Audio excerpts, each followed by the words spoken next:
반갑습니다. 축구하는 약대생입니다. 현대 축구에서 스피드는 키퍼부터 공격수까지 모든 포지션의 선수들에게 요구되는 요소입니다. 그리고 손흥민, 은바페, 마네, 그리즈만 선수 등 남들보다 앞서는 스피드와 빠르고 민첩한 드리블 등으로 전 세계 축구 팬들을 열광하게 만들며 스피드 스타일로 축구화에 대한 대중의 관심도를 높이는 데 한몫했습니다. 어릴 적부터 베일, 호날두, 카카 등 폭발적인 스피드를 가진 선수들을 보며 윙어로 많이 뛰었던 저 또한 어느 스피드 축구화가 내 발에 제일 잘 맞을까? 라는 궁금증을 가지고 있었지만 금전적인 문제와 정보 부족으로 인해 항상 발이 불편한 보급형 축구화들을 많이 신어왔습니다. 그러다가 본격적으로 축구화 리뷰어로 활동하면서 모은 스피드 스타일로 축구화 4종에 대한 비교 리뷰를 오늘 진행해보겠습니다. 이 리뷰를 본 시청자분들이 더 이상 어떤 스피드 축구화를 사야 할지 고민하지 않았으면 합니다. 먼저 고스티드 플러스부터 설명하겠습니다. 고스티드 플러스는 신을 때마다 느끼는 건데 살짝 더 질기고 매끄러운 맨발을 하나 더 장착하고 있는 느낌입니다. 6개월을 신은 지금까지도 과도하게 늘어나지 않고 끈이 없는 것도 까먹을 정도로 발을 잘 잡아줍니다. 그리고 도톰한 뒤꿈치 쿠셔닝과 힐 카운터 부분 홈을 내놓은 부분이 발을 넣을 때 내부에 남아있는 공기를 모두 빨아들여 주기 때문에 발을 착 감싸주는 느낌이 좋습니다. 다만 뒤꿈치 쿠셔닝을 제외하면 내부에 안감이 전혀 없이 어퍼 한 겹으로 이루어져 있어서 평소 천연 가죽이나 니트 축구화를 신던 분들은 너무 뻣뻣하다고 느낄 수 있는 착화감입니다. 오늘 소개한 4축구화 중 제일 발가락이 답답한 축구화입니다. 사이즈는 정 사이즈 혹은 플러스 5mm를 추천합니다. 발볼 97mm, 길이 262mm로 평균인 제가 265 사이즈를 신었을 때 발볼과 중족부 모두 살짝 타이트합니다. 그리고 엄지발가락 쪽은 조금 여유가 있는데 새끼발가락 쪽으로 가면 한 뼘 가까이 남을 정도로 길이가 길게 출시됐습니다. 진공핏과 논슬립 삭스 덕분에 앞뒤로 발이 미끌리는 느낌은 전혀 없습니다. 그리고 텅은 나머지 어퍼와 비슷한 질기고 잘 늘어나지 않는 재질이기 때문에 발등이 높은 분들은 고스티드 플러스는 추천하고 싶지 않습니다. 발 모양에 맞게 잘 늘어나는 고스티드 .1과 다르게 아직까지 모양을 유지하고 있는 걸 보면 크게 늘어날 여지도 없어 보입니다. 고스티드 플러스의 드리블은 치고 달리는 윙어들에게 특화되어 있습니다. 어퍼가 매끄럽기 때문에 볼이 약간 미끌리는 느낌이 들며 개인차가 많은 부분이지만 간결한 드리블은 오늘 리뷰한 나머지 세 축구화가 더 좋습니다. 공을 툭 치고 달리는 윙어들에게 제일 특화되어 있다고 생각합니다. 고스티드 플러스의 퍼스트 터치는 어퍼의 인조 가죽이 볼을 튕겨내는 재질이기 때문에 평소 봤던 것보다 더 힘을 빼고 받아야 합니다. 안 그래도 경기 후반에는 힘들어서 터치가 길어지는데 공 받을 때 팅 소리와 함께 저 멀리 튕겨나가는 공을 보면 머큐리얼로 갈아 신고 싶을 때가 있습니다.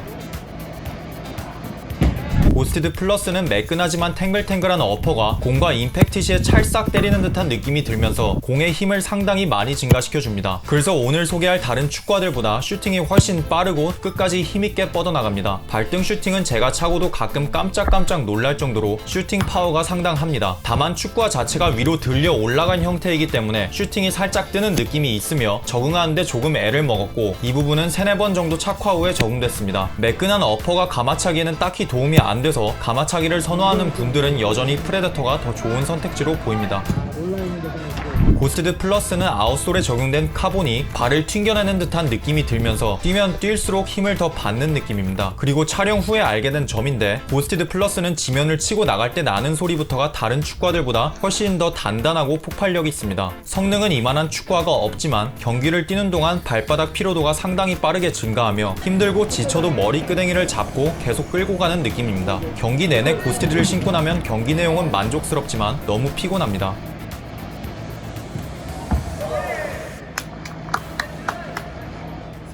머큐리얼 베이퍼 14 엘리트는 구매 후 연습이나 경기 때 항상 가지고 다닐 정도로 제 발에 너무 잘 맞습니다. 축구화 자체가 좁게 출시됐을 뿐만 아니라 촘촘하게 설계된 엔지니어드 메쉬가 늘어나는 것을 방지해주기 때문에 초반에는 조금 뻣뻣하고 발이 답답한 느낌도 있었습니다. 초반 30분 정도 적응기만 거쳐도 발에 맞게 어느 정도 늘어나서 아주 편하게 신었습니다. 길이, 발볼, 중족부, 그리고 뒤꿈치 모두 제 발에 딱 맞아서 일체감도 원탑인데 심지어 발이 편안하기까지 해서 코파 19 플러스 다음으로 좋은 착화감이라고 생각합니다. 특히 축구화에 적용된 7가지 다른 소재들이 마치 하나처럼 융합돼서 최적의 착화감을 제공합니다. 인조가죽 축구화에서 자주 느껴지는 발가락이 불편한 부분도 4번 토 리인포서 부분이 축구화 끝부분을 올려줘서 발이 내부에서 어느 정도 움직일 수 있게 해줍니다. 베이퍼 14 엘리트는 한동안 제가 계속 가지고 다닐 예정인 제 1픽 축구화입니다. 유일한 단점은 5번 스피드 윙스라는 이름만 거창한 플라스틱인데 성능이나 착화감에 전혀 도움을 주지 않는 무게만 잡아먹는 요소입니다. 사이즈는 정 사이즈 또는 플러스 5mm를 추천합니다. 발볼과 중족부 모두 아주 타이트하고 길이는 엄지부터 새끼발가락 전체적으로 반뼘 정도 남습니다. 발볼이 넓어서 평소 플러스 5mm를 하던 분들은 플러스 10mm도 고려해 봐야 할 정도로 발볼이 좁습니다. 특히 이 파란색 스피드 밴드는 횡동작 시에 발이 밀리지 않도록 더 촘촘하고 덜 늘어나기 때문에 발볼러 분들은 시도조차 하기 힘든 축구화입니다. 그래도 축구화가 초반보다 발에 맞게 많이 늘어난 걸 보면 발볼이 넓어도 신다 보면 늘어날 여지는 충분해 보입니다. 입구가 너무 좁아서 발등이 높은 분들은 신는데 많이 힘들겠지만 플라이니트 신축성 덕분에 신고 나면 편할 것 같습니다. 베이퍼 14 엘리트는 어퍼가 아주 얇기 때문에 오늘 소개할 뉴발 퓨론 다음으로 제일 직관적인 터치를 제공합니다. 고스티드 플러스가 반투명 어퍼라서 엄청 얇다는 인상을 주지만 실제로 공을 터치해보면 살짝 질기기 때문에 진짜 맨발 같은 느낌이 있는 반면 베이퍼 14 엘리트는 얇은 실타래를 발에 감싼 듯한 맨발 같은 터치감을 줍니다. 둘 다 맨발 같은 터치감이라고 하는 이유는 사람들이 보통 맨발 같다 혹은 베어풋 센세이션이라고 할 때 양말을 안 신은 진짜 맨발 같은 느낌을 의미하기도 하고 어퍼가 얇고 발을 착 감싸줘서 아무것도 안 신은 것 같이 공의 촉감이 그대로 느껴지는 것을 의미하기도 합니다. 드리블 시에도 어퍼에 적용된 ACC와 듀라곤 WT 스킨 코팅이 그립감을 향상시켜줘서 드리블이 더 찰진 느낌도 있습니다. 그리고 스터드 배열도 직선적이면서 다방향을 커버하기 때문에 평소 사이드에서 중앙으로 파고드는 드리블을 많이 하는 분들에게 추천합니다. 머큐리얼 베이퍼 14 엘리트의 슈팅은 닭 1티어입니다. 슈팅감이 너무 좋아서 지금까지 수없이 많은 슈팅 훈련을 해봤는데 어퍼가 남는 부분 없이 딱 맞고 어퍼 인조 가죽이 볼을 튕겨내는 재질이라 공이 끝까지 힘있게 날아갑니다. 베이퍼 14 엘리트와 같이 발에 딱 달라붙는 고스티드 .1 TF는 어퍼가 흐물거리는 재질이라 슈팅을 할 때 힘을 살짝 먹는 느낌을 받았는데 베이퍼는 슈팅이 일정하고 묵직하게 날아가서 아주 만족스럽습니다. 발등에 잘 얹혔을 때 발에 느껴지는 감각이 참 좋습니다. 하지만 슈팅 파워는 아직까지 고스티드 플러스가 넘사벽이라고 봅니다. 롱킥도 같은 날 테스트해본 고스티드 .1 TF나 베이퍼 14 프로 TF보다 더 일정하고 힘있게 날아가는 것을 확인했습니다. 머큐리얼 베이퍼 14 엘리트는 지금까지 설원맵, 천연잔디, 그리고 한국에서도 볼 수 있는 충전재 들어간 적당히 긴 인조잔디에서 많은 시간에 걸쳐 테스트를 해봤는데 접지력이 정말 좋습니다. 아웃솔의 에어로 트랙 존이 다른 스터드보다 조금 더 길게 형성되어 있어서 땅에 이 부분이 먼저 닿는 게 느껴지는데 스프린트를 할 때 더 힘있게 지면을 밀어주면서 에너지 소모를 최소화해주는 느낌입니다. 고스티드 플러스는 폭발력 있는 스프린트에 베이퍼 14 엘리트는 민첩하고 빠른 턴, 횡 동작에 특화되어 있습니다. 따라서 고스티드 플러스는 라인을 타고 직선적인 움직임을 많이 가져가면서 치고 달리는 드리블이 많은 윙어와 공격수 분들에게 추천하고 베이퍼 14 엘리트는 사이드에서 민첩하게 요리조리 파고드는 움직임이 많으면서 간결한 드리블을 더 선호하는 윙어와 공격수 분들에게 추천합니다. 오늘 소개하는 축구화 중 유일한 니트 축구화인 뉴발 퓨론의 어퍼는 하이포 니트라고 불리우는데 니트 특유의 신축성과 내부에 살짝 쿠션감 있는 안감 덕분에 얇게 가공된 천연 가죽이 발을 착 감싸주고 있는 듯한 착각마저 듭니다. 그리고 어퍼와 뒤꿈치까지 V자 모양으로 적용된 코팅이 니트의 최대 단점인 늘어나는 것을 방지해줍니다. 착화감은 같은 니트 재질인 퓨마 퓨처 네핏 5.1, 6.1과 상당히 흡사하지만 퓨처 네핏보다 더 얇고 발을 더 압박감 있게 조여줍니다. 니트 베이스였던 머큐리얼 베이퍼 13 엘리트의 착화감이 그리운 분들은 뉴발 퓨론으로 가도 상당히 만족할 만한 괜찮은 착화감입니다. 뉴발이 이런 축구화를 만들었다는 점에서 큰 점수를 주고 싶습니다. 사이즈는 적어도 플러스 5mm를 추천합니다. 발볼, 중족부, 길이, 발등 모두 아주 타이트합니다. 평소 플러스 5mm를 하는 발볼러 분들은 플러스 10mm를 고려해야 할 정도입니다. 특히 오늘 소개하는 축구화 중 사이즈가 제일 작아서 답답하지 않을까 걱정했지만 니트 축구화이기 때문에 발가락을 자유롭게 움직일 수 있고 늘어날 여지도 충분합니다. 다만 한국에 출시된 모델은 발볼이 넓은 모델이기 때문에 뉴발 퓨론에 관심이 있는 분들은 직접 신어보고 사는 게 좋아 보입니다. 뉴발란스 퓨론은 어퍼가 얇기 때문에 맨발 터치 느낌을 줄 것이라 예상했는데 어퍼 위에 도톰한 텍스처링 때문인지 천연 가죽의 찰진 터치 느낌에 더 가까웠습니다. 공이 미끌리는 느낌도 없고 푹신하고 끈적한 머큐리얼이라고 생각하면 좋을 것 같습니다. 드리블 훈련을 해봐도 같은 날 테스트한 위 세 축구화들보다 드리블이 훨씬 간결하고 컨트롤이 잘 됐습니다. 이 끈적한 터치감은 어퍼 위를 덮고 있는 코팅 덕분으로 보이며 베이퍼 14 엘리트와 푸마 울트라의 코팅보다 드리블에 더 많은 도움을 줍니다. 그 외에 퍼스트 터치 느낌도 정말 좋습니다. 일단 어퍼 자체가 공을 튕겨내는 재질이 아니다 보니 롱킥을 받을 때에도 발에 착 달라붙는 느낌이 듭니다. 비슷한 착화감인 푸마 퓨처에서도 만족했었던 퍼스트 터치입니다.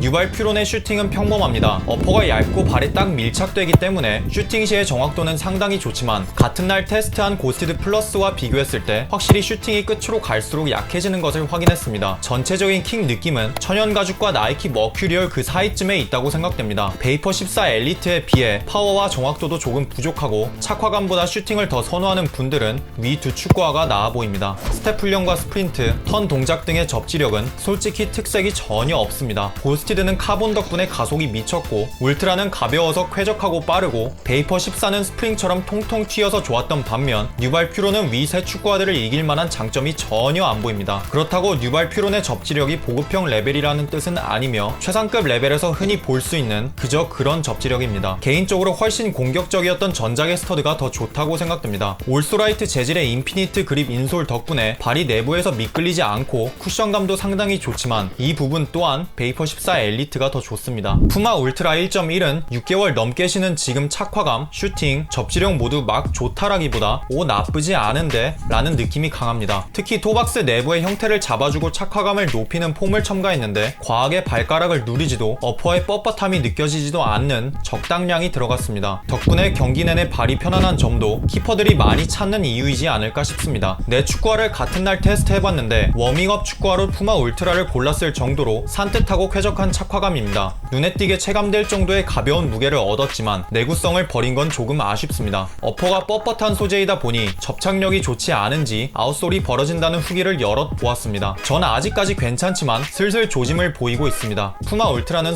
선수들보다는 축구를 일주일에 한두 번 하면서 너무 무리하고 싶지 않은 분들에게 최적의 축구화라고 생각합니다. 사이즈는 정 사이즈를 추천합니다. 발볼, 길이, 중족부 어느 곳 하나 불편하게 조이거나 남는 곳 없이 딱 맞았습니다. 뻣뻣한 어퍼 때문에 끈을 세게 조여도 발을 빈틈없이 잡아준다는 느낌이 살짝 부족하지만 동시에 빨리 늘어나는 것도 방지해줍니다. 어퍼가 잘 늘어나지 않고 중족부가 상당히 좁기 때문에 발볼이 넓은 분들은 플러스 5mm가 필수로 여겨집니다. 텅을 대체하는 니트 재질의 신축성도 좋아서 발등이 높은 분들도 무리 없이 신을 수 있습니다. 푸마 울트라의 터치는 어퍼의 끝부분에 적용된 그립 컨트롤 프로 코팅이 드리블을 할 때 공이 미끌리지 않게 도움을 줍니다. 어퍼가 얇지만 위 세 축구화들보다 직관적인 터치 느낌은 아니며 오히려 살짝 퍼석퍼석한 느낌이 있습니다. 몇몇 분들이 축구화와 어울리는 어퍼가 아니라고 하는 것을 보았는데 계속 신다 보니 그 이유를 알 것 같기도 합니다. 퍼스트 터치 시에는 공의 스핀을 효과적으로 줄여줘서 공이 튀는 것을 방지해줍니다. 공을 튕겨내는 느낌이 있는 고스티드 플러스보다는 좋지만 베이퍼 14나 뉴발 퓨론에 비해 부족합니다.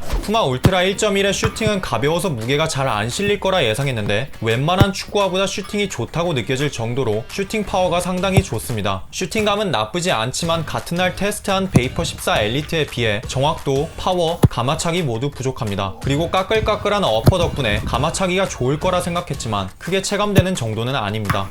푸마 울트라의 접지력은 가벼운 무게가 발을 들어올리는 동작에서 꽤나 쾌적한 느낌을 줍니다. 특히 체력적으로 힘들어져서 발이 무거워지는 경기 후반으로 갈수록 이 가벼운 무게가 빛을 발하는 것 같습니다. 발을 뻗는 동작 자체는 빨라지지만 아웃솔이 페백스와 TPU를 섞어서 만든 소재이기 때문에 지면을 치고 나가는 폭발력은 페백스 소재와 카본 파이버 조합인 X 고스티드나 발을 튕겨주는 베이퍼 14의 에어로 트랙 존을 따라올 수 없다고 생각합니다. 빠르게 진화하는 나이키, 아디다스 스피드 사일로에 비해서 아직 부족한 면이 조금 보입니다. 꾸준하게 제기되는 아웃솔 들림 현상도 축구화의 매력을 떨어뜨리는 요소입니다. 특히 곧 다가올 여름에 열을 많이 받는 인조 잔디에서 신으면 6개월에서 1년 안에 아웃솔이 들릴 것으로 예상됩니다. 오늘은 스피드 축구화를 비교해 보았는데 평소 천연 가죽 혹은 니트 축구화를 신던 분들은 뉴발 퓨론이나 울트라가 좋은 선택지로 보이며 전체적인 사이즈는 푸마 울트라가 제일 여유있지만 고스티드 플러스가 제일 길게 출시됐습니다. 간결한 터치는 뉴발 퓨론만한 축구화가 없고 치다른 고스티드 플러스가 제일 좋습니다. 실질적으로 슈팅에 도움이 된다고 느껴지는 축구화는 고스티드 플러스와 베이퍼 14 엘리트이며 고스티드 플러스의 슈팅 파워는 진짜 미쳤습니다. 스피드 축구화들이다 보니 접지력은 기본적으로 갖추고 있고 전진 동작에 특화되어 있습니다. 그중 고스티드 플러스는 가속에 많은 도움을 주고 베이퍼 14 엘리트는 반응성과 횡동작이 좋으며 푸마 울트라는 그냥 가벼워서 좋습니다. 끝으로 이 리뷰를 보고 시청자분들 본인 스타일에 맞는 축구화를 잘 고르면 좋겠습니다.